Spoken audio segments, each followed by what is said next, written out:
Yeah, yo, check the rear view.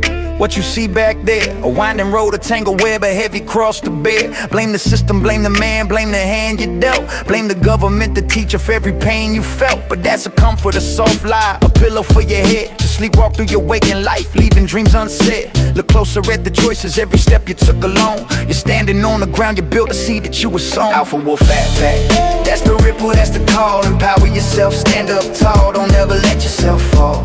Yesterday's a whisper, tomorrow's yet to bloom. But now's the only moment to rise above the gloom. Forget the others, the whispers, the doubt they try to spread. Your conscience is the compass, guiding what's ahead. Integrity your armor, honesty your shield. Consequences are the harvest from the seeds that you would till. You got the power in your hand, sculpt your very being, sculpt your very being. To break the chains, ignite the flame, for all the world to be seeing. Alpha Wolf impact, that's the ripple, that's the call. Empower yourself, stand up tall, don't ever let yourself fall. Yesterday's a whisper, tomorrow's yet to bloom. But now's the only moment to rise above the gloom. Hate empowering yourself, that's a twisted bit of truth. You're meant for more than apathy, since the days of your youth. Be a force for good, a beacon bright in a world that needs repair. Lend your voice, extend your hand, show the world you truly care. Hold the world you truly care. Alpha Wolf impact, that's the ripple, that's the call. Empower yourself, stand up tall, don't ever let yourself fall. Yesterday's a whisper, tomorrow's yet to bloom. But now's the only moment to rise above the gloom.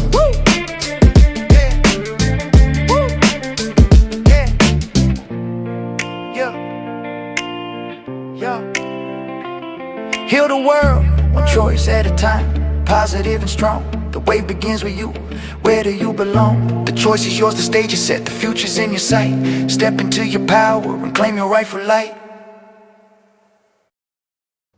Welcome to the Alpha Wolf Impact Club.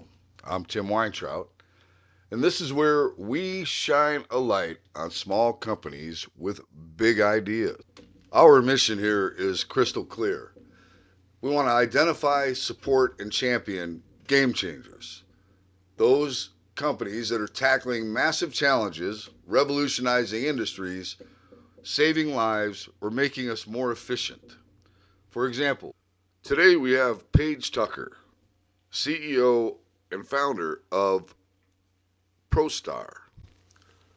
Prostar is a software company that specializes in developing patented cloud and mobile solutions offered as software as a service. Their flagship product is Pointman, a precision mapping solution proven to significantly enhance the workflow processes and business practices associated with lifecycle management of critical infrastructure, both above and below the Earth's surface.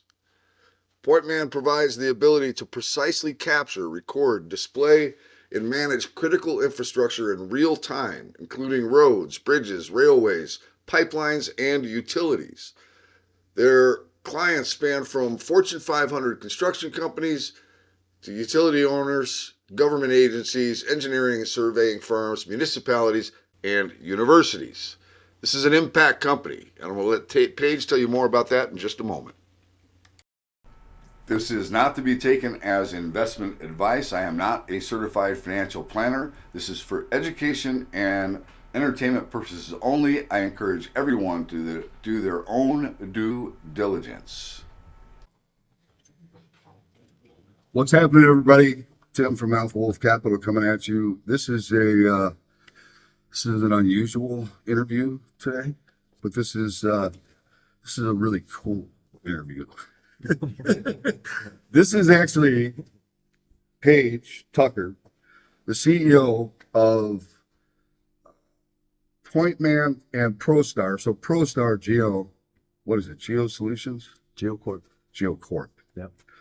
So Prostar actually was the first real interview I did with a company when I started doing the interviews for YouTube. The very first one was on a Sunday. And it is one of the companies that I am most passionate about because I see what this gentleman has thought of and then created, which was, I think you were told how many times that there's no way you'll ever do it. No way we can do it. Right. And not only did you do it, right? It's now been in existence for how long? Over 10 years. Over 10 years, and has the industry adopted it, embraced it with, Open arms? yeah. No. Is that shocking to you? It is a little bit because obviously, I mean, what we have developed can change the world. I mean, that's the reality of it. It can create so much efficiencies, but more importantly, I think this should be paramount and really at the top of the message that we provide is it addresses a serious safety issue. It even saves lives. So if any of you don't know what Prostar does or what Pointman's software is, I mean, I've done a couple of interviews with Paige. I've done some with his was tech guy, CTO.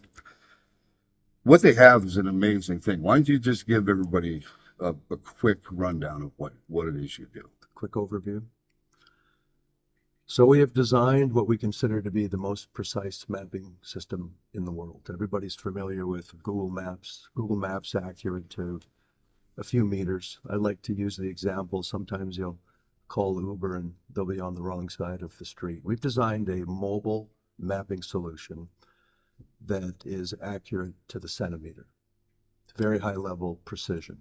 But more importantly, really what our core competency is the ability to identify where all the utilities and pipelines are located down to the centimeter anywhere in the world on a mobile phone. So when you say this, right, that's probably it's probably difficult for people to really comprehend what you're saying. But you have some pictures on your site that will show you, and I don't know where those pictures are from. I don't know if it's from New York or wherever it is, but under the ground, there is just a spaghetti bowl of stuff, right? That you got power, you've got cable, you got telecom, you got sewer, you've got gas, you've got, I mean, now fiber, you've got, I mean, we just keep putting more stuff. It's only getting worse.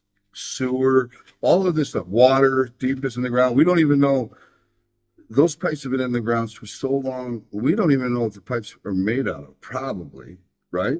Correct. And we don't know where the hell they are. No. Not with any level of what we consider to be accuracy. We kind of have an idea of where they might be if there's records that we have of where they were placed in the ground. But in most cases, a lot of those utilities were put in the ground 60 to over 100 years ago, before there was any type of regulation or compliance. No one was really concerned about where they were going into the ground, because once you bury them, it really doesn't matter. The real challenge now is that infrastructure is becoming old and dilapidated. It's all over the news now. I mean, we've got to replace our water and sewer systems, and those are the ones that are buried deepest into the ground. So that they have to come out of the ground to either be repaired or replaced. The challenge is as you mentioned, there's a spaghetti bowl of other utilities that have been placed into the ground over the last 100 years, around them and on top of them. So you got twofold problem here. Number one, we need to know where those water and sewer systems are, but we're also going to have to identify where all those other utilities are, or there's going to be some serious complications during the maintenance and repair or replacement of the water and sewer systems. And it's already starting to happen. And now on top of that, we have so much fiber optic that's going into the ground, and that demand is increasing exponentially because of all the data centers to drive the AI movement. So exponentially, it has increased over, I would say even just over the last few years, the amount of damages that are occurring as a result of trying to place new utilities into the ground and also repair the older utilities in the ground. And the real challenge is this is a serious risk to the worker on the job site that leads to serious injury and even death. And the amount of injuries and the amount of deaths are going up every single year. So that was one of the biggest things that I recognized with you guys right off the bat, right? And that was one of the things that I try to focus on. Is I really try to focus on companies that can make a positive impact in the world, right? I saw yours and I started thinking about the ripple effects of what you were offering and what that could mean, right? Not to just one industry. I mean, the ripple effect is massive because, and you've said this before, you can't do anything above ground if you don't know what's going on below ground. Correct. Right? And to back that fact up, how many accidental utility strikes do we have in this country a year? Well, the numbers show that we have a incident, which means we strike a utility line about every minute of every working day. And as a result of that, they say that the numbers are over $30 billion worth of damages, but there's studies coming out that says, no, the total cost is over 60 billion. So it's a big number. It's a huge number. It is. And you're talking about, now it could be, I mean, I know for a fact that with the fiber, they use some kind of a tamping tool that pounds the ground. And some of the sewer pipes are made out of clay. And they pound the ground, they crack those pipes, they pull up and leave, they're gone. About, I don't know, a month, 2 months later, those cracks start to come up through the surface of the ground. Now you've had your sewer that's been leaking into the ground, maybe into the water supply, maybe into the food supply. I don't know. But that's where people start to get sick, right? This is, like you said, only going to get worse because this demand for power and for AI consumes a lot of power, consumes a lot of water too, right? 100%. So you've got, everything is interconnected. And if we don't address the problems that we have, which is 500,000 utility strikes on average a year, who pays for all of that? In most cases, it's the consumer that pays for it because obviously there's a cost to damages, but those costs are passed on to the consumer. That's why your electrical bill, and power bill, and heating bill continue to go up every year. A lot of that has to do with the cost of the damages that are incurred every year. So it's not the utility paying for it, even though it's expensive when it does happen. It's passed down to. Right. Who pays? Why is it that every year my electric bill goes up? Or my insurance bill goes up because accidental. I'm sure that the insurance company is well, at least perceived that they have to cover these damages, right? So when I look at it, I say, to me, when I first met you, and that was almost 5 years ago, I thought to myself, my God, my Lord, this is like going to be the easiest thing ever because this guy has solved a massive problem. And I am shocked 5 years later, nobody's using it. Now, I'm not saying nobody's using it, but I would have anticipated by now that this would have been on every job site. Every job site would be safer. When I, for 5 years, see articles that come out and somebody died because they hit a gas line, to me, that's unacceptable because there is a solution. Now, one thing we're really bad at is adopting change, right? The adoption curve. But what I don't understand is when it is something that is impactful as this, it helps protect the environment, right? It does. It makes every job site safer immediately, right? Mm-hmm. who doesn't want to work on a safer job site?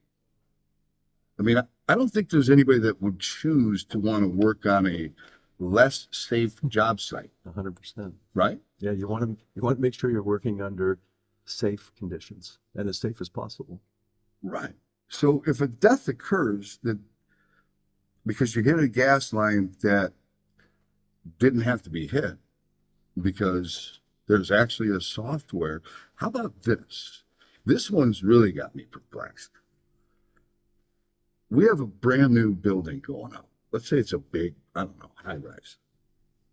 And we've got open trenches with utilities going to that brand new project.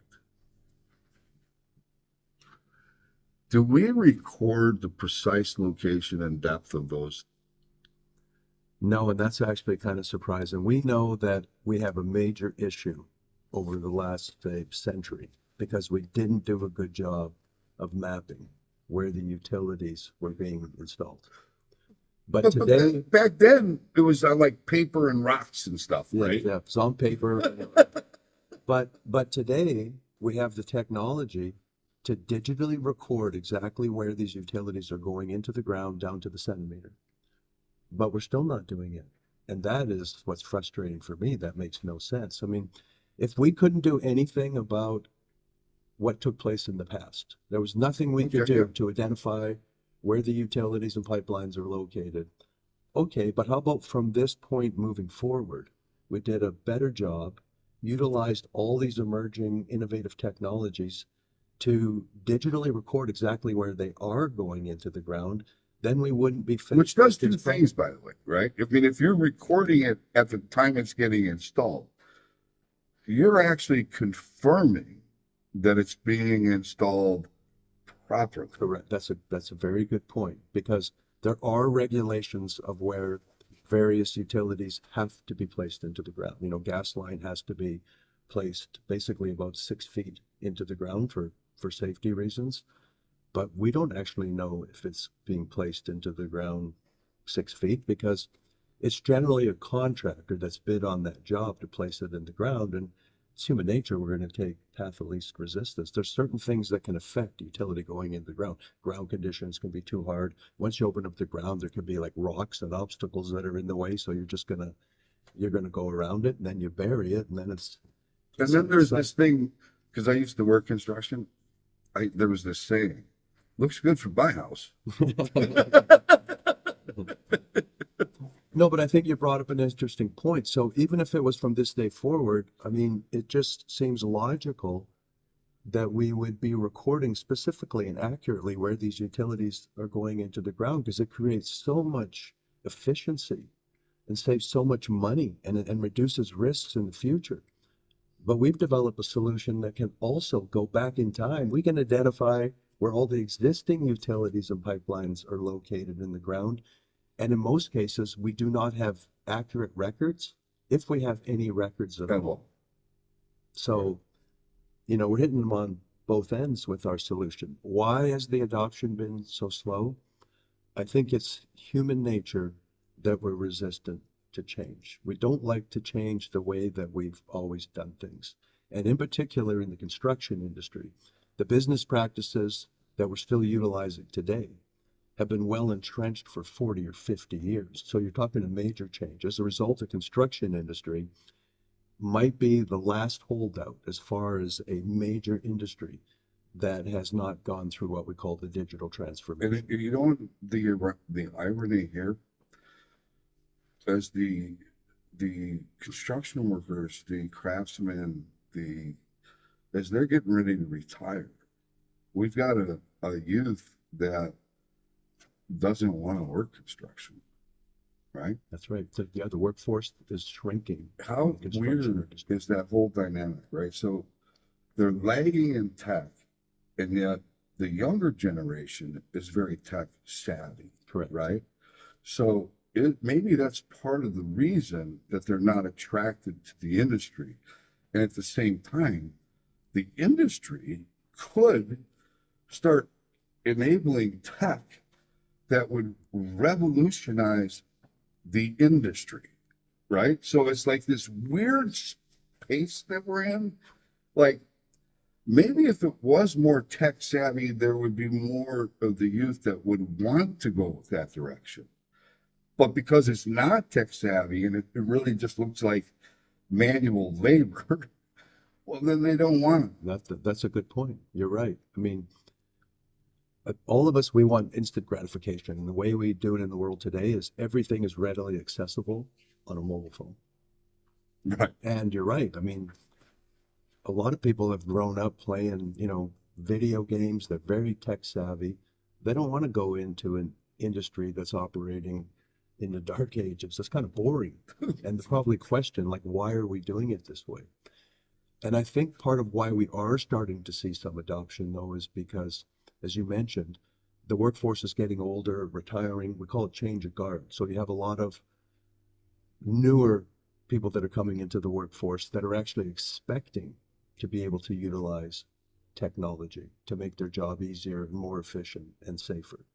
And if they go to a corporation or go to a company that's not utilizing technology, they probably question if they want to go work there or not. Right. Why would they?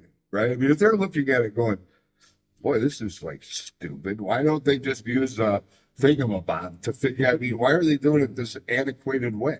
Right. Well, the question, like, I can't get this information on my phone. They'll probably download it, right? And a guy comes out with a piece of paper, Right. and holding it up to the light. And go, I think the utility line's somewhere around here.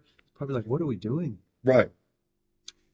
And where we are seeing adoption too is there's a lot of new companies that are coming into the industry because they see the opportunity that they can capitalize on the fact that some of these even bigger companies aren't utilizing technology. And some of these workers and entrepreneurs that are starting these companies are young, and they see that we can utilize technology. It'll give us a key differentiator. It'll make us far more competitive, because if the technology is properly utilized, it does save money, which means there's a higher probability that we can come in and do the job more efficiently, which means we can do it for less money, and it's all based on bids.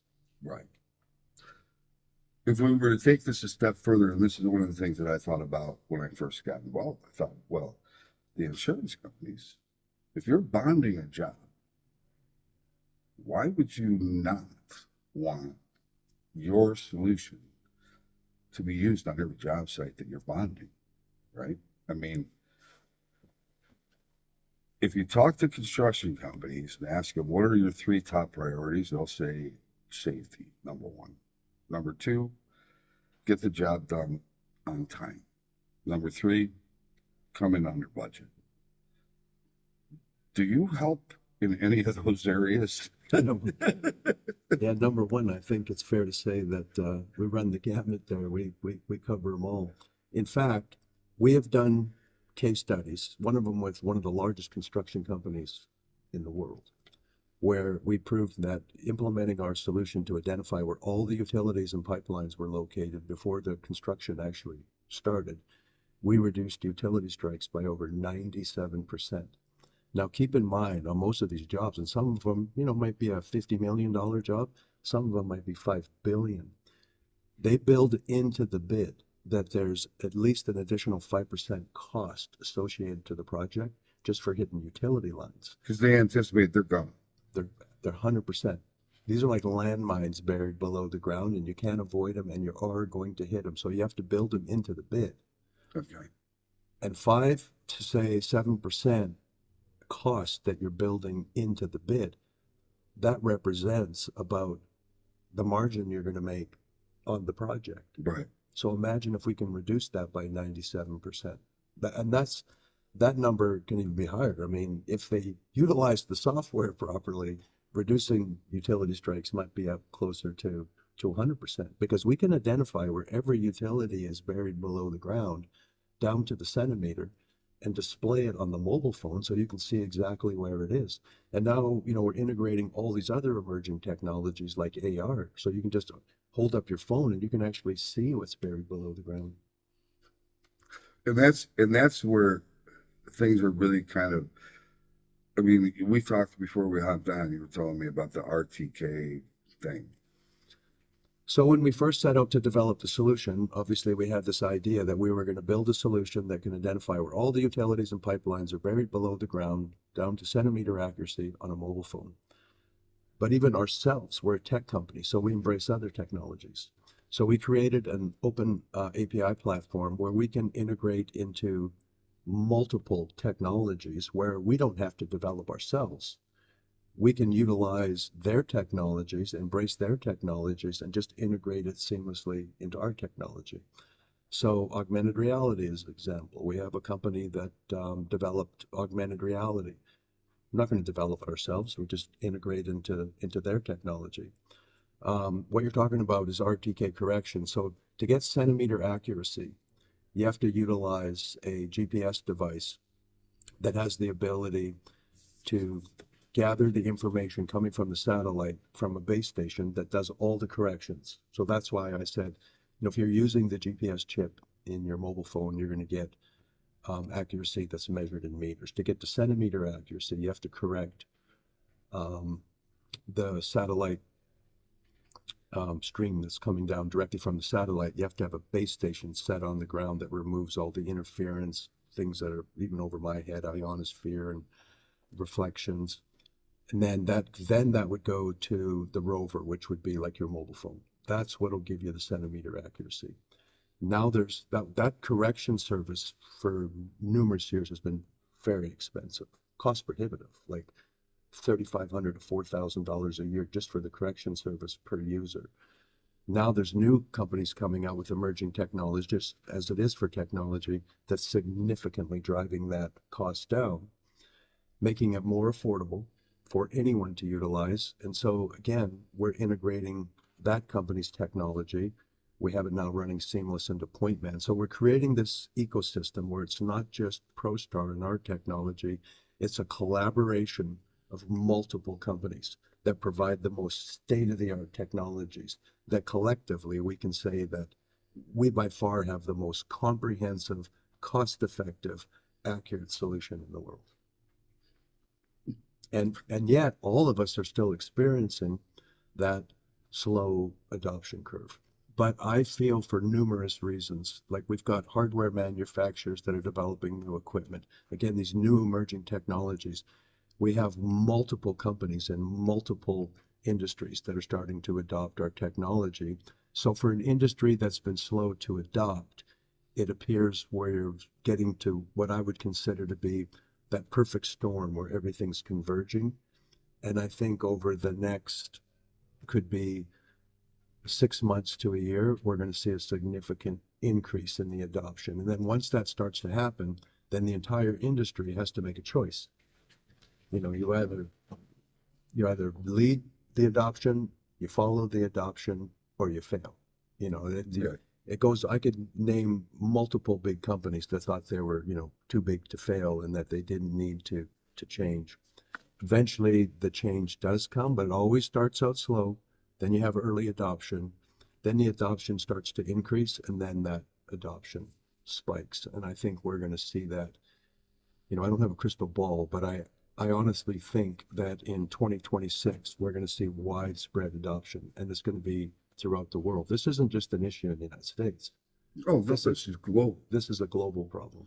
This is not knowing where the utilities and pipelines are buried is a multi-trillion-dollar issue, not billion, multi-trillion. And all those utility lines have to be repaired or replaced. And it starts with our water and sewer systems. In the United States, as I mentioned, are what we call critical infrastructure, is 50 to 100 years old. In other parts of the world, it's 200 to 300 years old. So it's even worse in areas like certain parts of Europe, throughout Asia, and we're starting to see adoption throughout Europe and Asia as well, too. So we're not just seeing adoption in the United States, we're seeing it in other parts of the world. So one of the things that you were attacking the market or going to market on was, your thought process was, let's go out to the contractors, let's go out to the municipalities, let's show them what we've got, and they should come, breaking down your doors to get involved, right? And it has been far from that. I mean, you have been out there, you've hired a sales force, you went aggressively after it. Wall Street loved the story because it's compelling. There's a lot of big numbers to get thrown around.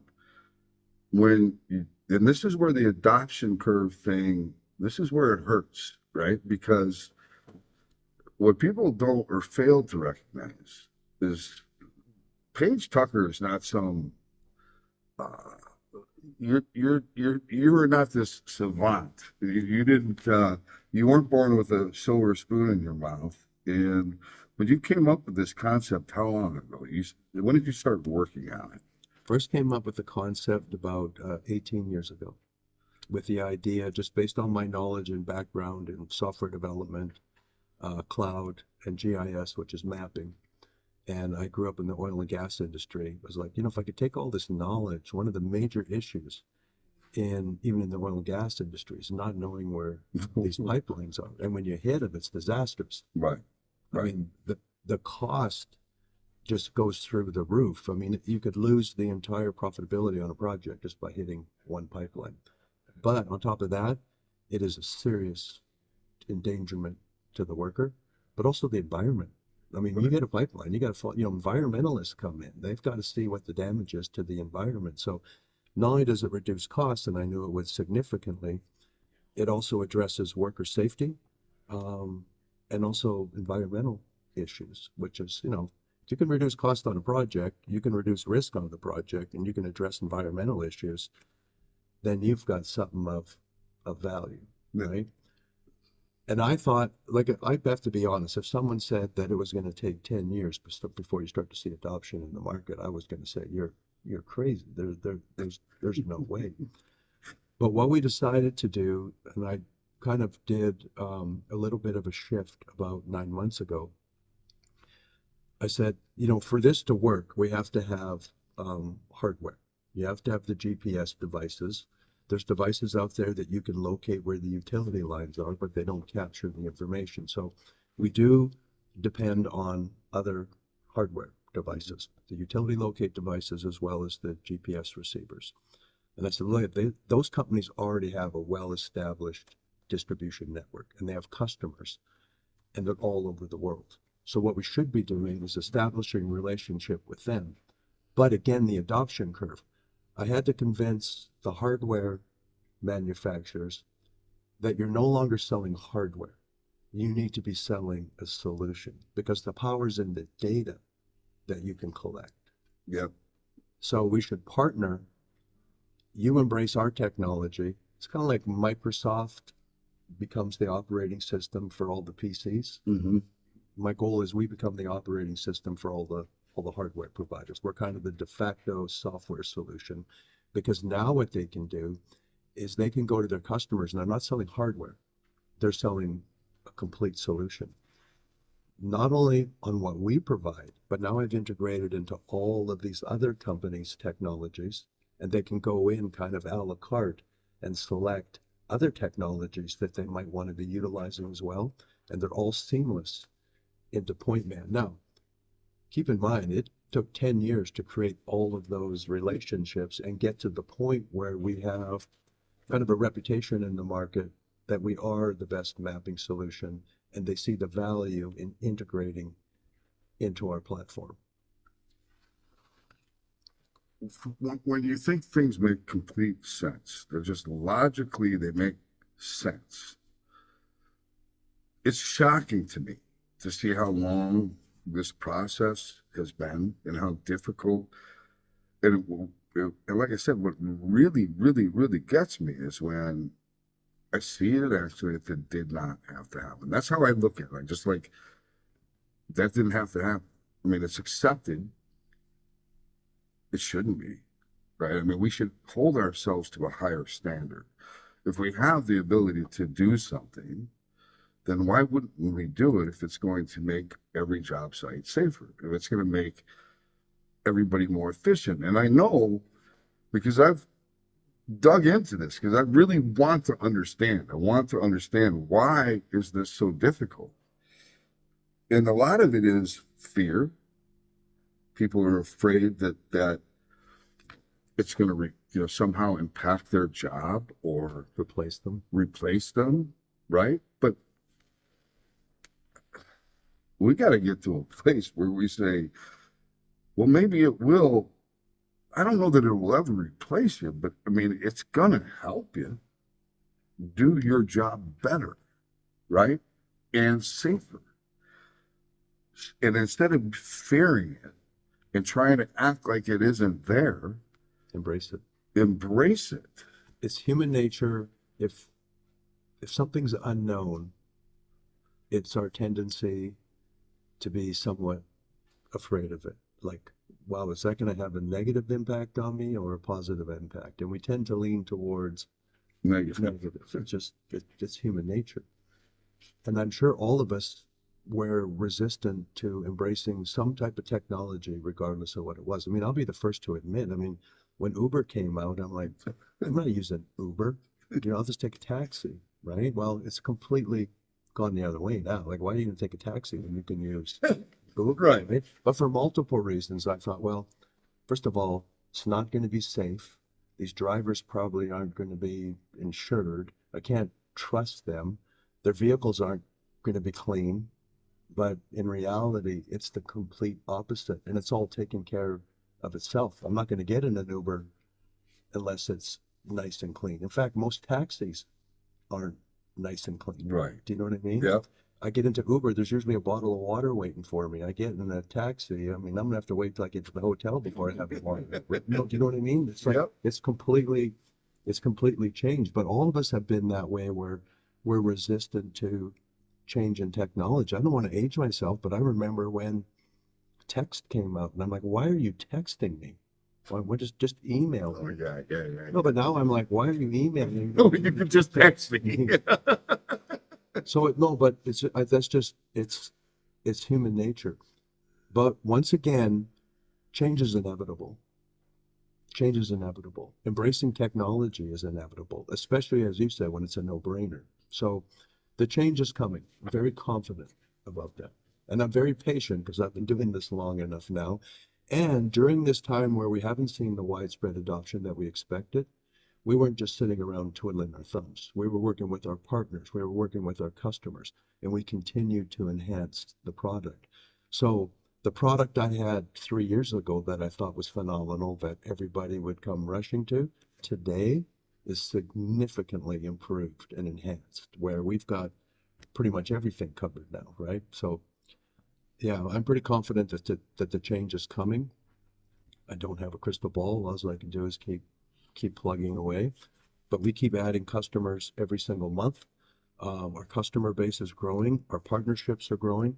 I used to have to call the hardware providers and explain to them why it would be of value to them to integrate into our technology. Today, they're calling me from all over the world. They recognize that they need a complete solution. And we are becoming known as the de facto solution because we're working with the biggest hardware manufacturers. So the other ones don't have to question if they should be integrating into our technology because the bigger companies are already starting to do it. And we have like state of Colorado mandated our software. Now we've been integrated and working with CDOT, Colorado Department of Transit, for 5 years. Now you're talking about resilient to change and slow to move government, but now we have a handful of DOTs that we're working with because they see the success that has taken place with CEDA. We're working with the state to integrate into their 811 system, which for everyone out there, that's the call before you dig, which you have to, by law, before you do any construction that requires digging activity, you have to call into the 811 center. You actually dial 811, notify them where you're going to be digging, and then someone has to go out and locate where the utility lines are. But for 50 years, we've been putting paint marks on the ground, a paint mark to identify where your utility And how is. accurate are those paint marks? Well, you can't even use the word accurate because it's not accurate. At best, it's accurate to about 1 meter on either side of the paint mark. And then you don't know the depth. Plus, That's not, look, I want to make sure we're clear about something. That is not to make the locator, we're not pointing fingers at the locator. It's not the locator. No, it's the current business Process. practice and workflow. It's worked. I mean, anytime you do anything, it's better than doing nothing. But if nothing's changed over a few decades, with all the technology that's available to us, regardless of what the business practice is, I'm sure I can go take a look at it and say, why aren't you embracing this technology or that technology? But they haven't done it at all. In addition, where the paint marks go down is exactly where they're going to be doing construction, which means that paint mark's going to be temporary anyway. We have a technology here today. We can identify exactly where that utility is, what type of utility it is, how deep it's in the ground, down to the centimeter, digitally capture it. You can see it on your phone. You can share that with anybody that needs that information in real time.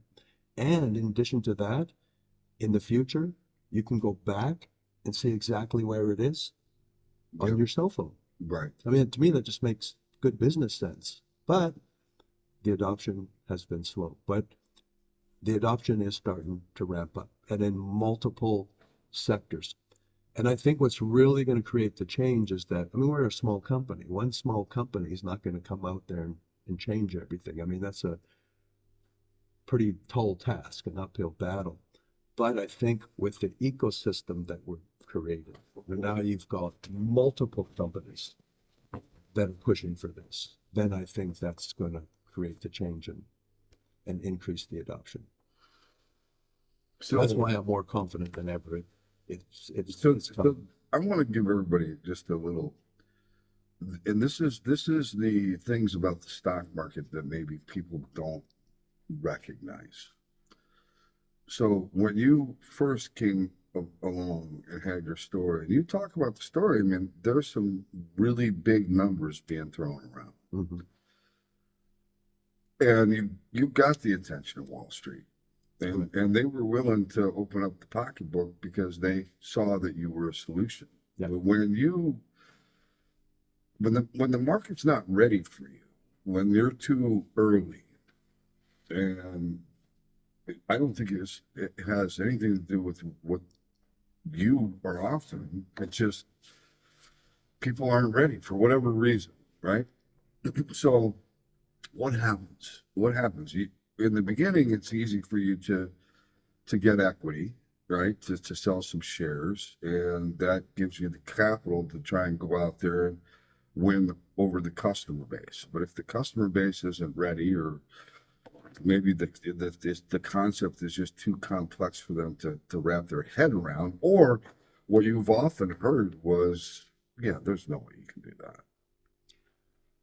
Well, I think there's, a couple dynamics that go into that. Number one is it's easier to sell the story when you're not generating revenue. That's just a simple fact, because you can make the numbers as big as you want, right? And when you're talking about a global issue, you almost have to taper those numbers down, if anything.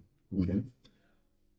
Once you go to market, once you're generating revenue, I think it's a little easier to identify if the company is going to be a success or not, just based on the revenue that they're generating. I mean, that's just the reality of it. So if your revenue ramp up is slow, that's probably a pretty good key indication that this isn't going to work. Okay. As a result of that, share price starts to slide down. Your initial investors become a little bit what they call investor fatigued, and they're done. Well, that even drives the share price down a little more, right? And that's the reality. Like I say, Wall Street, that's the game. That's how it works. And it's extremely difficult to turn that around, especially when you're a micro cap company, because penny stocks have a kind of a negative Already have a bad reputation. 100%. Like, I think, 80-90% of them fail within the first few years. So how do you separate yourself that you're not part of that 80 or 90%? There's only one way to do it. You got to dig your heels in. You got to believe in what you're doing, and you got to keep plugging away. And I think part of it is you just have to show that, every month, every quarter, every year, that you are actually providing momentum, and you're showing that you're heading in the right direction. Now, I also think there's opportunities in that, because, for example, when we first went public, it was 40 cents per share. That's Canadian. I think in Canadian dollars today, we're down around 12 cents. and I went public 5 years ago. If you take a look at everything we've accomplished and the fact that we do have adoption, we've got states mandating our software, this ecosystem of all these hardware manufacturers that are basically putting their money where their mouth is and saying, yes, this is the direction everything's going. And you can pick up that stock for 25% of what it was when we first went public, when it really was kind of a Hail Mary. I think it's a good time to invest in the company. But you know what I tell everybody? It's like, I'm gonna show you. Like, just if nothing else, keep an eye on us over the next quarter or the next quarter or the next quarter, because there are some things that are going to happen that are key indicators that the industry is now getting ready to go through this digital transformation. It's coming. Even if you just Google it, you could Google construction industry, digital transformation. And Google will tell you through AI, this is one of the most difficult industries to get to change. They're known as the laggard is the world. They're a laggard in adopting technology, but the digital transformation is coming. And once it comes, it'll come fast. And we're not going to be the only player in there. I mean, there's going to be lots of companies that are going to benefit from this digital transformation. But as far as the one that is involved in precision mapping, we will be the de facto software. And I want to emphasize that point too, right? So in my head, this is a person that thought about these issues a long time ago. You've been fighting to get the industry to recognize it, right? And it hasn't been an easy fight. You're not some rich guy. You're not one of these big tech companies. You are a company that can change the world. And I don't think I'm stretching it. I think that's a fact. I think you can save lives, protect the environment, and it all makes a very good logical sense, right? So this is not some pie in the sky dream. This is a real deal, right? It's one of the reasons I'm still doing it. I mean, one of the reasons I'm still doing it, I just got goosebumps, is that I have a conviction that what we're providing, it will make the world a better place. It's as simple as that. And when you have that level of conviction, there's nothing that's going to deter you or derail you from what you're doing. I mean, if at the end of the day what you're doing is just all about the money, you're going to get discouraged pretty quickly. Mm-hmm. Because right now where we are, it's like, well, there's no guarantee that, we're going to make a whole bunch of money out of this, right? I believe we are, obviously. But the most important thing is that you're right. This makes the world a better place. I would love to leave this world knowing that I created that. I had to And work to get you it. should get every ounce of credit for that. That's one of the things that bothers me. And look, I stick in with these. I mean, we've known each other now almost 5 years. Yeah. And I get mad when I see a news headline that somebody died or, water main was hit and wipes out. I mean, town shuts down, right? I mean, a lot of stuff happens. It's that I saw it was about maybe like a month ago, there was a child that was killed because the gas line wasn't correctly marked. And they were digging where they didn't think that there was an issue, hit the gas line, the house blew up and killed the child. And that the fact of the matter Didn't is, have to happen. no. That's the thing that gets me, man. I don't even care if you use our solution, but at least utilize the technology that's available out there to make sure that something like that doesn't happen. We just happen to be, the de facto solution. You use our solution, there's a very high probability, and I might say almost 100% that wouldn't happen. So here's what happens. If the product isn't adopted quickly, Wall Street then becomes not as friendly with the open wallet, which then makes your job much, much more difficult. Mm-hmm. Because now you're running out of cash, and the last thing you want to do is dilute the shareholders that brought you to the dance in the first place, Right. right? Which is typically friends and family that bootstrap and help you, right? Yeah. And that's the whole point of going public, Yeah. is that you get to a point where you've exhausted all of your friends and family, but they believe in you and they're supporting you and they want you to take this thing over the finish line. Wall Street convinces you that you're going to get a bunch of institutional dough when you come to the walls, but that's a bunch of bullshit because that's not how it works. You usually get stuck with retail investors because retail investors are, hoping to have hit the big one, which you can do. I mean, this is a story that is absolutely 100% true that you can feel really good about supporting, but it's got challenges and it's got an industry that doesn't like change. So how can investors, how can the public help change that narrative, right? It's about shrinking that adoption curve, right? And this is a story that you can feel so good about making it a reality, right? I mean, for multiple reasons. And for whatever reason, we do a lot, as human beings, we do a lot of stuff, especially as of late with these two opposing parties, which, look, I don't like any of them, really. I mean, we go from one extreme to another extreme. I would say that we could probably all come together and say, does this make sense to have it where we do know where our utilities are precisely buried because we have the trench open and we have the tools to actually record that precise, and we can take a picture, we can do all this stuff. Does that make sense to do that? And I would say that most people would come together and say, yeah, it makes a lot of sense. I don't think I've ever spoken to anyone that doesn't immediately see the value in what it is that we provide.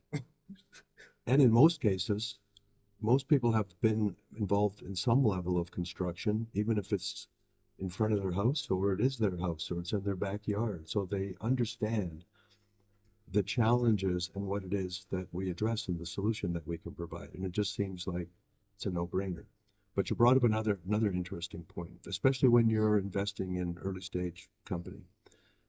You're going to have to go raise money. And then unfortunately, you're probably going to have to raise more money. And then unfortunately, you're going to probably have to raise more money. And the question becomes eventually, how many more times are you going to have to do this? And can you continue doing it? So that's one battle you got to. Yep. The other battle, as you mentioned, is the adoption battle. So you got two battles. Yep. Okay. Fortunately, we have kind of been through the trenches on both of them. I mean, when we normally go raise money, you raise 5 million, maybe you raise another 4, then you know what I mean? I think the last financing I did, I raised about 400,000. Okay, and it's because our burn is going down significantly. The reason our burn is going down is because our revenue is actually going up. We are actually bringing on customers, and we're a SaaS company. So every time we sign a client, that's reoccurring revenue that's going to hit our bottom line, not only this year, but the next year. Right. Okay. Then on the flip side of that, our adoption is actually increasing. And you can see that the fight that we were fighting, say, a year ago or 2 years ago or 3 years ago is slowly decreasing. Now, I never say never that we're not going to go and raise money, and no one should, because you don't know, okay? But I can tell you that on our current trajectory right now, and what our goal is to get to break even sometime at the end of the first or the beginning of the second quarter of next year. And just based on the revenue that we're generating month in, month out right now, and some of the larger deals that we have in our pipeline, including a couple more DOTs, that there is a high probability that we won't have to do another financing. And we have been very diligent and frugal in keeping our expenses down, watching every penny, because the most important goal for us right now is to get to break even. You know, I think what's important there's things called people can look at and say a lifestyle CEO, right? So in other words, they're in the public markets. They are in front of the public talking about their company and whatever it is. I mean, you'll see companies that'll go from being a pot company to an AI company to whatever's hot at that current time, right? They're not committed to of solving a real problem. They're just there really to stay employed and keep raising money from the capital markets, and they really don't want to change the world. I mean, there are companies like that. Wall Street is a lot of people say is a game, and it is. And here's the thing: you actually just, if you know how the game works, then you have an edge. There are only so many Microsoft, NVIDIAs, Apples. But what's really interesting is we always seem to come up with new Microsofts, NVIDIAs, or Apples, right? I mean, That's right. Yeah, before there was NVIDIA, there wasn't NVIDIA. there wasn't NVIDIA, right? So what the beautiful thing is about the stock market is really, it can be twofold. It can be, I'm going to find companies that are trying to do good things to make the world better for everybody. And at the same time, by doing that, by supporting those companies, and I'm not just talking about investing, I'm talking about letting people know that this is why this company matters, right? Right now, we spend $60 billion a year. I don't know how many people die. The environment gets screwed up, and it doesn't have to happen, right? And there's this guy that's got 2 kids that he's trying to raise that is not living the lifestyle. You're struggling to make this thing a success. And the longer that you struggle, that makes Wall Street uneasy, which then makes getting money more difficult. And there's a cost to it, right? There's a cost. The terms of the loan, or whatever you want to say, the terms of the deal become unfavorable to you. That's right, 100%. Yeah, when you need money, that's the most difficult time to try and get money. When you don't need it, it's really pretty easy to get. That's why for us, it's paramount that we get the brand. I think what the market realizes, we don't need any more money. It'll be funny because we'll probably have opportunities to take on money in order to scale and, accelerate, but maybe we don't want to. But the point of it is, our paramount first focused right now is get to. And you would have never anticipated that it would take this long for companies to look at this and say, yeah, we should be doing this, because it benefits them too. It makes their job site safer. It keeps the timeline, because what happens when you hit a utility on the job? When you hit, number one, when you hit a utility, I always say some really bad things can happen. Okay. It's either injury to the worker, as I mentioned, it could be death. It's dangerous. Okay. There are high likelihood, especially if it's a gas line or a pipeline, which means there's going to be damages to the environment. And everyone says, well, what then the cost? But the reality of it is, when you're on a job site, unfortunately, cost is first and foremost, because you're out there to make money. That's just the reality. Okay. And what happens when you hit it? Affects, everybody gets sent home, right? Oh yeah. They do an investigation. How did it happen? Right? All this stuff. Whose fault was it? Yeah. Okay. Why weren't they located correctly in the first place? Was the marking wrong? Was it the locating company? Was it the engineering surveying company? Was it the excavator's fault because he wasn't paying attention? If you just had all the information, that's also pretty easy to identify who wasn't utilizing the information. Which would save time. Yeah. And save money. Yeah. Which is one of those 3 things. What was it? Safety, come in on time, under budget. Yeah. Trust them all. You hit all 3 of them. Well, and we also haven't brought up the fact that somebody might say, well, this sounds expensive. And in reality, over the last 5 years, What have you heard? we've actually brought our costs down significantly because that's the one beauty. But thing nobody about believes technology. that's part of the problem. It's too cheap. You're too cheap. There's no way you can do All that. what you say you can do for the price that you're looking to charge. Yeah. Right? Yeah. How crazy is that? I personally have sent out letters to CEOs of large construction companies and said, look, all I want you to do, I'm not trying to sell them anything. I just want them to take a look at your product and do an honest assessment of if I want you to ask yourself this question: could this company make you more efficient, right? And save you time and make your job site safer? If you look at it and you can confirm that, well, yeah, as a matter of fact, it does. You've already won. I mean, you've won in a big way. I can't even get people to look at it. That's where I get very, very, very frustrated, because it's going to benefit. And if I mean, I'll just tell you right now, as I think as an investor, if I was this big multi-conglomerate construction company that makes very thin margins on the stuff that I build, but then I find this thing that's going to make all of my job sites safer and more efficient, I don't know, I might buy the stock in the company. I mean, there's so many things that make sense to me. You brought up a good point, though, and it was the same thing that initially we were focused on, is that you would think that it would be the big companies. And when it comes to the big companies, like any other industry, there's a handful of them that dominate the industry. Okay? Mhm.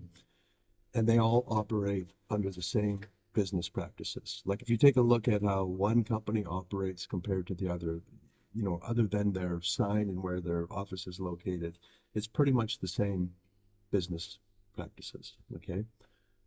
What's going to change the bigger companies and how they operate is actually new, smaller companies that are more agile, more willing to Less red adopt tape. 100%. And that's what we're seeing right now. And now we even know, we're hearing, like, how did that little company receive the job, the project, and we didn't get it? And number one, it's because they came in, they underbid it. And number two, the deliverable that they're going to provide is far better, because when the project's done, we have a complete digital imprint of where all the utilities and pipelines are located.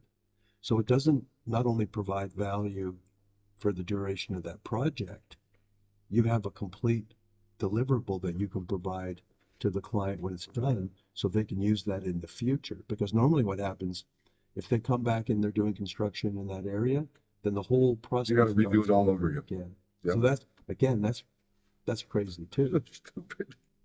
Well, I don't like to use that word, but I have to. I mean, I look at it. Look, it's been way too long, man. I look at it, and I know, Paige, we have become friends, Yeah. and I know the struggles that you go through. Right? Mhm. Here's a guy that's trying to start a business, that's trying to make the world a better place, and Wall Street really doesn't give a shit, because that's just how this is the monster. This is how it works. But what everybody has the opportunity to do is be part owner of this company. Now, you're talking about solving $1 trillion global problem. $1 trillion. Right. Yeah. Proven. This isn't bullshit. I mean, you literally have white paper where you have decreased utility strikes by 97%, Mhm. right? Your stock right now is trading, I think, at about what, 10 cents? 8 cents? But US would probably be around 8.5. I didn't check today, but I'll say 8.5 cents. Yeah. Now, you could be anybody and probably clean out your car, maybe your couch, and pick up enough change to buy some shares of Prostar. and then become an advocate of why the company matters. And the company does matter. It matters in a big way. And the sooner that we get that, the sooner that the groundswell of people, the masses understand that, and they can start asking their politicians and why aren't we using this? This makes a lot of sense. Putting some pressure on, you know, it's sad to say, and I never would have thought this, but when there is money to be made in a system that's already established, do you think they want to give up that money?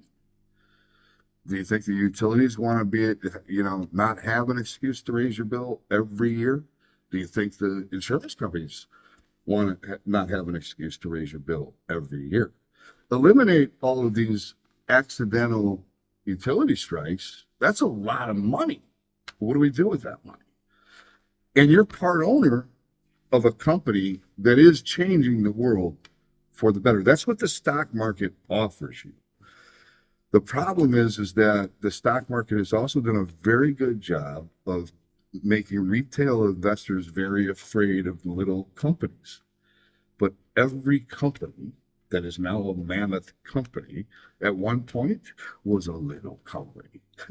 Well, you know what? Now you brought my favorite story is NVIDIA. And I have to admit, like a few years ago, I didn't know who NVIDIA was. I thought maybe they were a new emerging company, only to find out they've been around for 30 years.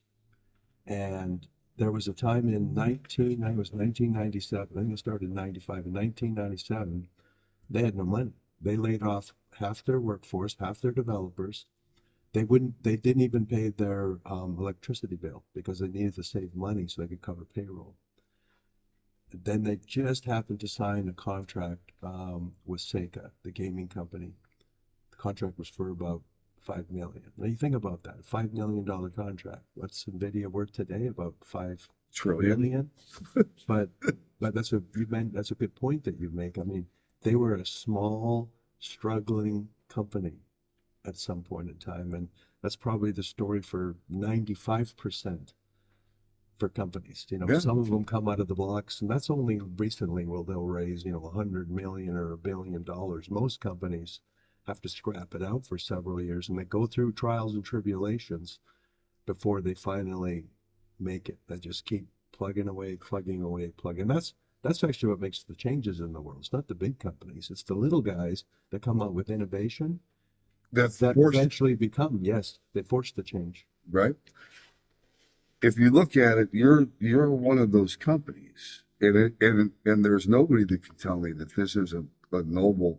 I mean, this is like really, construction is personal to me because I was in construction. I was in that industry, so I've been on a job site when they hit the utility. I've been sent home.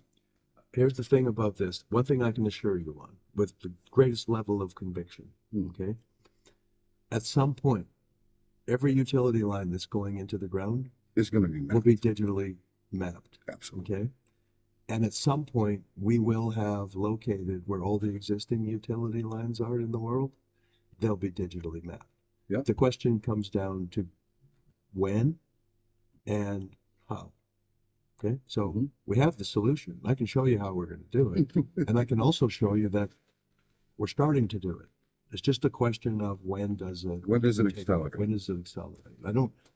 I don't have a crystal ball on that, but if you start following what we're doing, then you'll start to see that adoption is starting to increase. This is where I see a real opportunity, especially now in this particular world we live in, where the divide seems to be getting worse and worse and worse.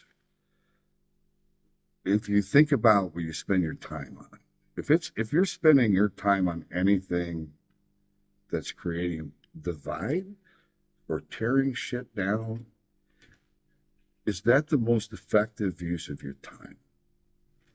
Would you rather be involved in that, or would you rather be involved in supporting somebody that really is trying to do positive things for the world?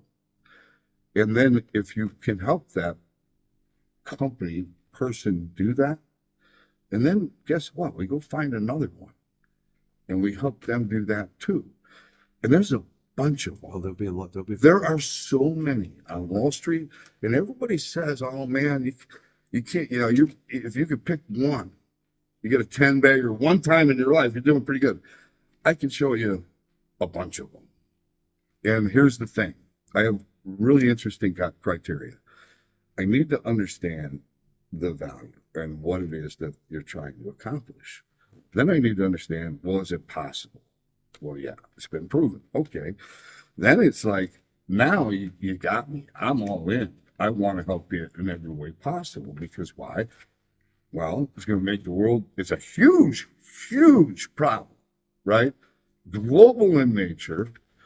If it becomes a standard here, it's most likely going to become a standard everywhere, right? And this is $1 trillion. Now, does that mean that Paige Tucker could get really filthy, stinking rich? Yeah. And he deserves to. And anybody that sees that vision now and isn't swayed by the markets is going to, anything awesomely great is, if you're going to do something awesomely great, it's never easy, No. right? It comes with a lot of pain. And I've had the pain with you right there, side by side, and it is aggravating. On an interview with Jensen Wong from NVIDIA, they asked him, knowing what you know now and what it took to get NVIDIA to where it is, would you have done it in the beginning? You know what his answer was? No, No way. I know. I saw that same interview.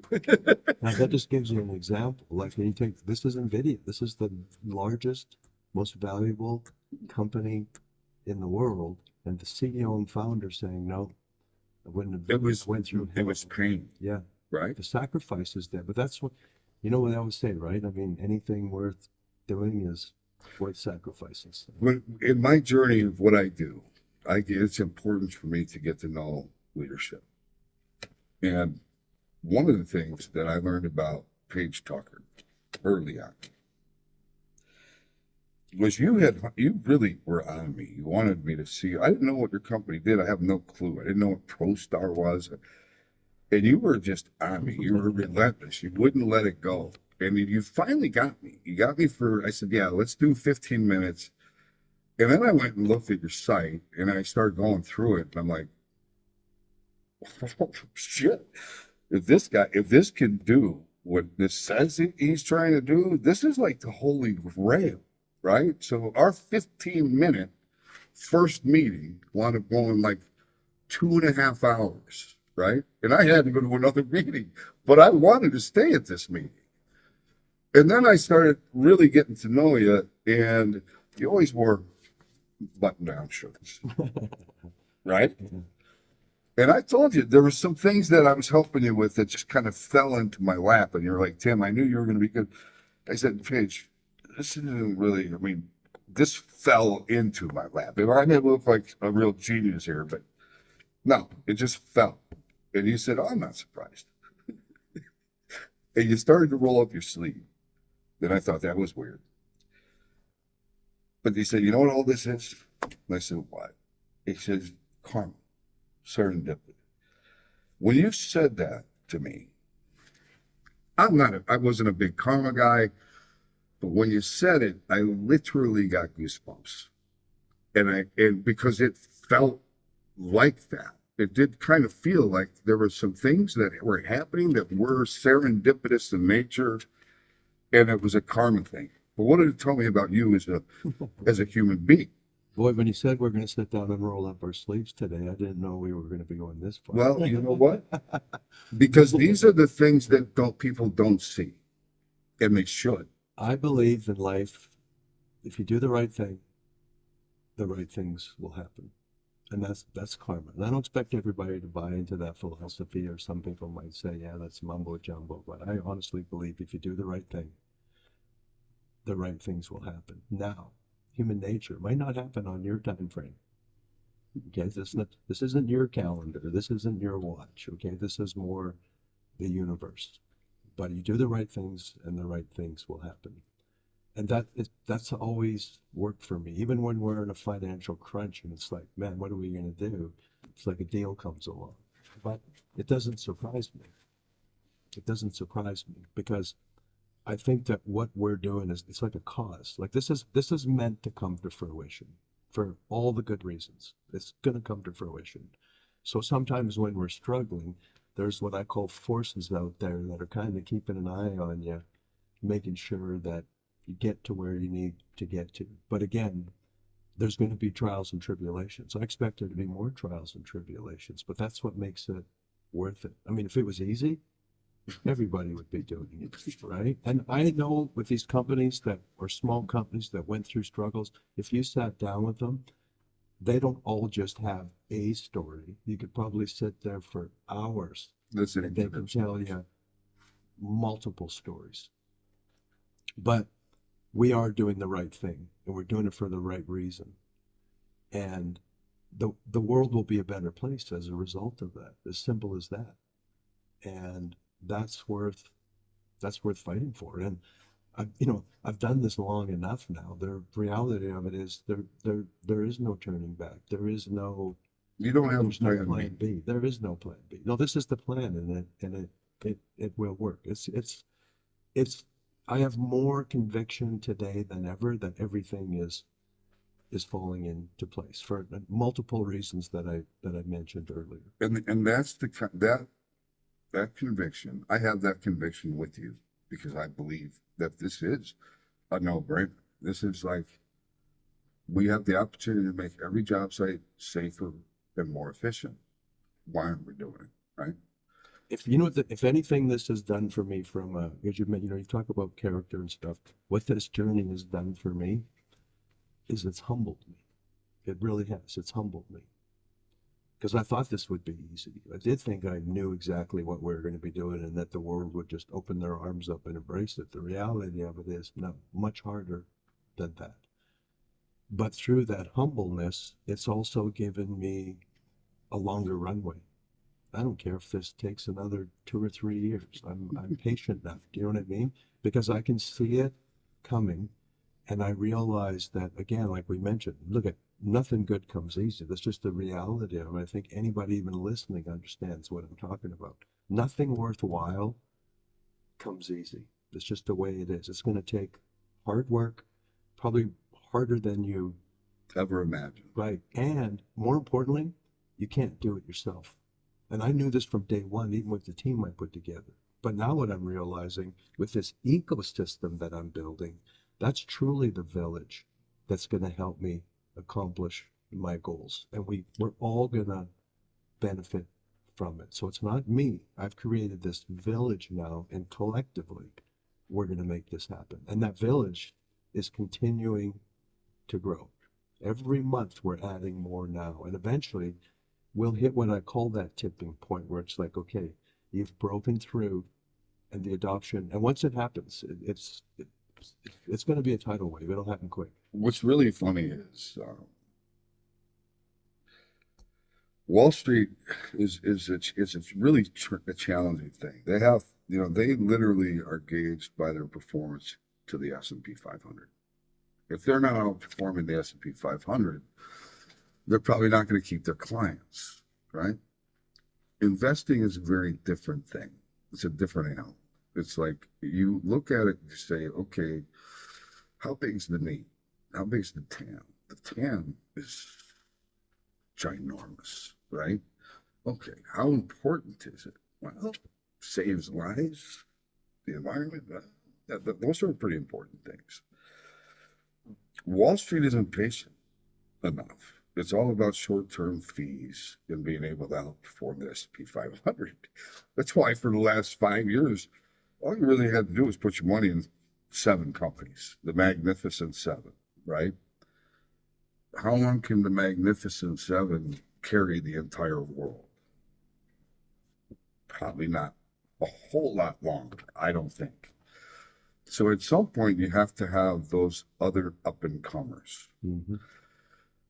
And man, if you can find those up-and-comers and be patient and have the conviction to understand that, to me, this isn't a story of if, it's a story of when.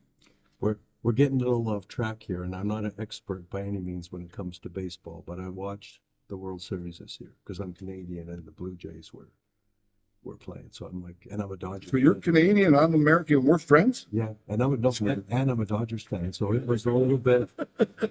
It was serious. Like, which side do I cheer for, right? But the Soho, who they brought in when there was 2 out, and he's the one that hit the home run, and then he caught the ball on second and threw the guy out at home.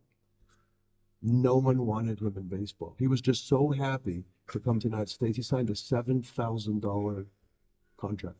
7,000. If you take a look at probably the standard process of identifying players that are going to make it to Major League Baseball, I'll guarantee you, he obviously slipped through every crack, but there was one scout that identified and said, I think this kid's got some talent. But when I heard that story, I mean, he basically, you could argue, except for Yakamoto was pitching, that Soho in that like 3-inning stretch won the World Series. But he had signed a $7,000 a year contract, which to me, I was like, wow, there's an example. Like, the numbers always don't have to line up. Everything doesn't have to be perfect. Just look. That's what I tell you. Look at the story on what we're doing. Take a look at the opportunity. Take a look at what we've created over the last 10 years. I mean, I think we're starting to approach where we have almost $50 million US invested in this. Yet our market cap's around 15 million. If you're ever going to invest in a company based on, your research and everything you want to take a look at, now's the time to take a look at where we are. And if nothing else, and I say this with the highest level of conviction, just put us on your radar and start take a look at what's happening over the next few months. Because I'll start putting out more announcements.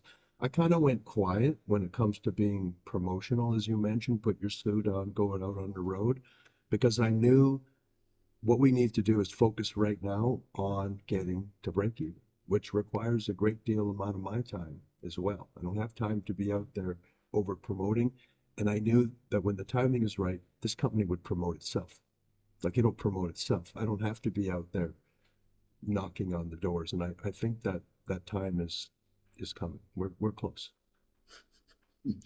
Well, I am, like I said, diehard fan of Paige Tucker, diehard fan of Pointman, and the change that you are going to make for the world. And I think the sooner that other people can recognize that and jump on board, the happier they'll be too, because they'll be part of something that does make the world a better place.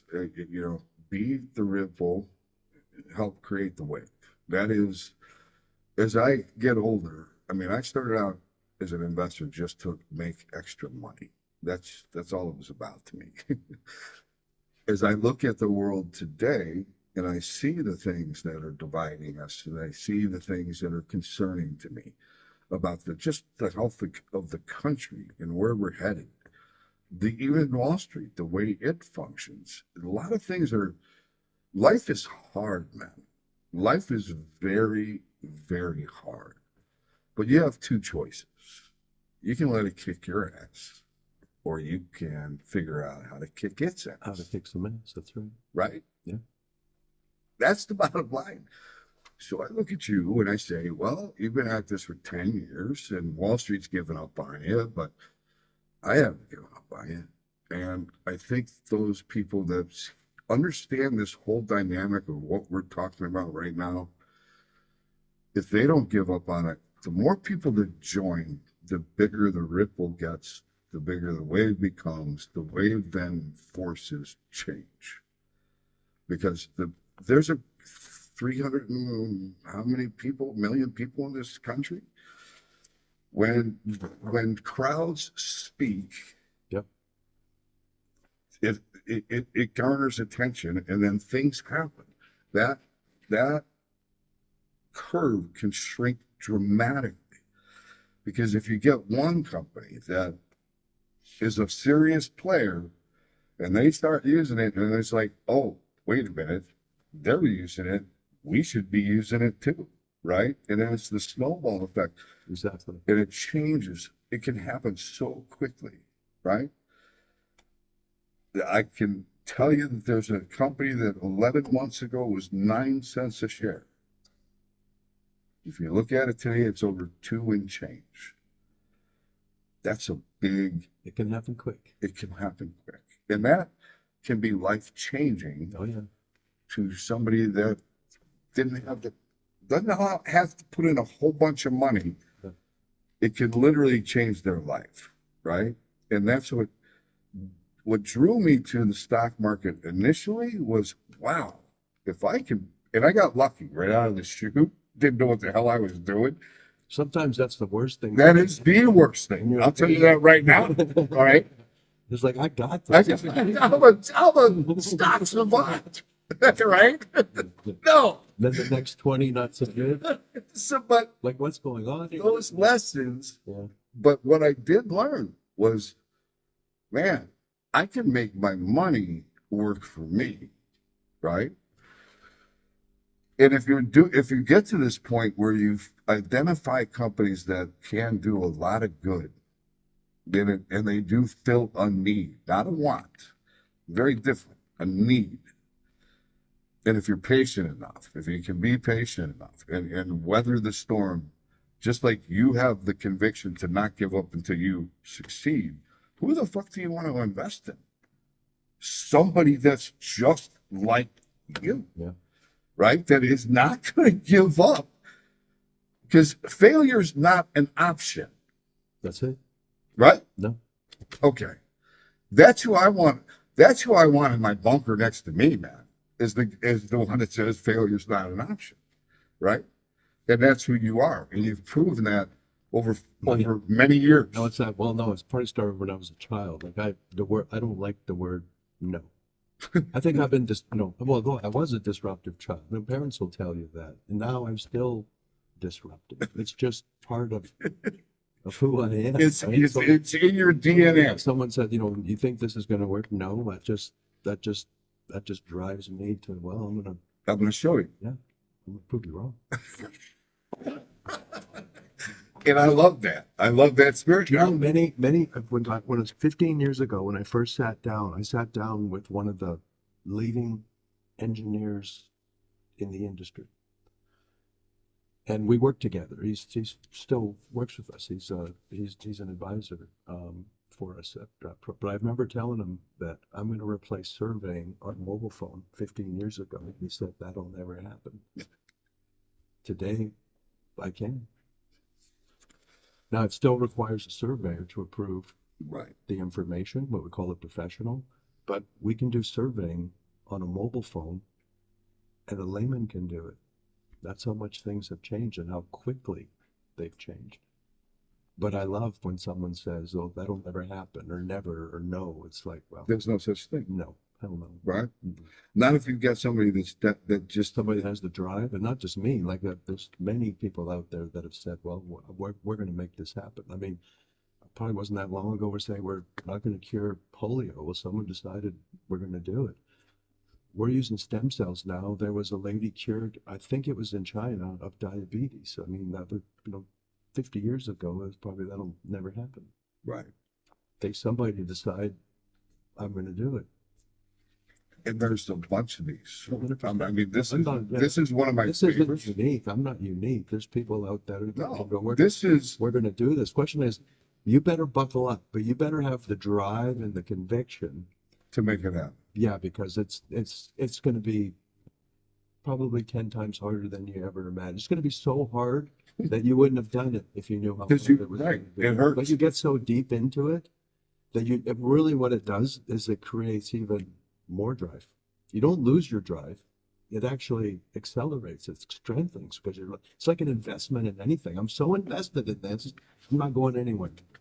And Hey, Tucker. if I didn't see the light at the end of the tunnel, I wouldn't be doing this still. I want you to see the light of the, Well, I appreciate it. here's the thing. You look like a young man, but you're getting up there. Oh, let's not talk about that.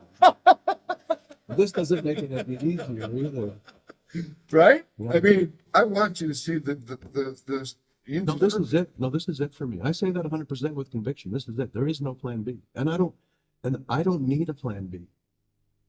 This is the plan. This isn't my first rodeo. I've started businesses before. I've executed on businesses. I know where we are right now. I know where we are. It's been a rough, tumultuous road, but you got to expect that. But I know where we are right now, and that's me. That's what I feel inside. We're close. You're a good man. And you know what? Well, what I'd say is, let's do this again in a couple months and see where we are in a couple months from where we were. Oh, that's definitely, that's part of the plan, Let's do it. right? I mean, Page Tucker, if anybody doesn't know, the ticker symbol is MAPPF, That's correct. right? It's on the FTC, right? It's on the OTC. Pay attention to this story because things are developing that look, you and I have thought over the last 5 years that, boy, this thing's happening and this should be it. This should be the rocket, Oh, yeah. right? Well, you know what? I don't mind telling you, it'll be what Groundhog Day, even though it'll be Christmas, but it'll be deja vu. Because on December 31st at around 11:59, I'm going to say, this is the year. Right. And I honestly, Which is what you've been saying. yeah, but I honestly believe it is. Yeah, I do. There's just so many changes taking place in the industry right now that we've always been trying to push this. Yeah. There's like Starting to be some now. pull. There's a lot of pull. Right. There's a lot of pull. That's that's probably the major difference of anything else that we can end on is we're starting to see the pull, and that's a big difference. Learn the story, people. MAPPF, put it on your radar. If that, you all know my new thing, buy one share. What do you say? Go through the car and Pull out some change. console and see Right. some change in there, and yeah. And look, I maybe in this case, buy more than one share because, this is the kind of company, if you think about the size of this problem at this level, and what you just said, how much money has been put into this thing, and knowing that you are not going anywhere until you achieve your goal. Well, no, maybe the last thing too is that now everyone probably they understand what the issue is and what the challenges are, and the fact that there is a solution that can resolve all that. Sometimes the question becomes, well, can anybody else do this? Well, good luck on that, because we have been at this for 10 years, and a lot of it is the relationships with all the companies that we've created. A lot of times investors want to know what's the moat. Well, we have IP. We have over a dozen patents, which means, number one, that shows that we are the pioneer. I mean, that validates us as the pioneer to get that patents issued.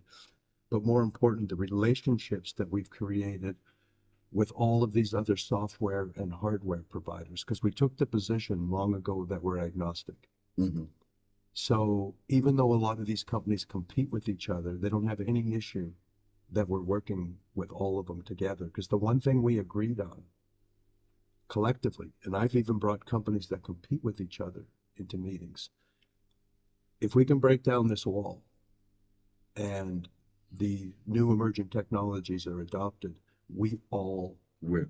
Oh yeah, more so than you'll ever imagine, because as you mentioned, the size of the TAM. There's enough to go around for everyone. And I forgot to mention that is that no one is going to just wake up one morning and they've tried. There are companies out there that have tried to do what we're doing, and they failed, and they are now our customers and our clients. Even the hardware manufacturers have tried to do it. It looked easy, but this isn't easy. Okay. Yeah. Anyways, I appreciate your time. No, man, it was great to have you in person Well, in thank Vegas. you. So unfortunately, I'm glad I did. the weather didn't cooperate. That's okay. You're a good Appreciate man. it. Thank you. Okay. Appreciate it. And we'll do this again soon. I'm in. Okay, brother. Okay. Thank you. Bye.